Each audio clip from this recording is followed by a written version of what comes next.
montrer en fait autour du démonstrateur un état d'esprit particulier, contrebalancer un peu tous les données techniques, technologiques qui sont là incontestablement, mais qui doivent aussi être portées par quelque chose de plus vaste.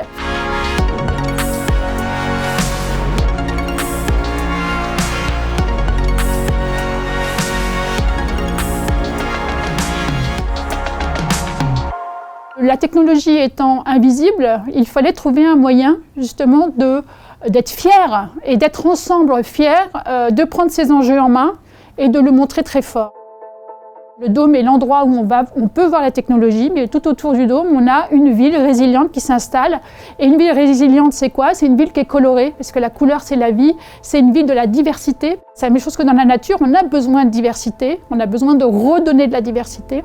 Et donc, c'est la couleur qui va donner toutes ces impressions. Et l'idée, c'est ça, c'est donc de se sentir un peu protégé, mais en étant complètement ouvert. C'est un peu un foyer, on se pose autour, on discute, on peut se projeter.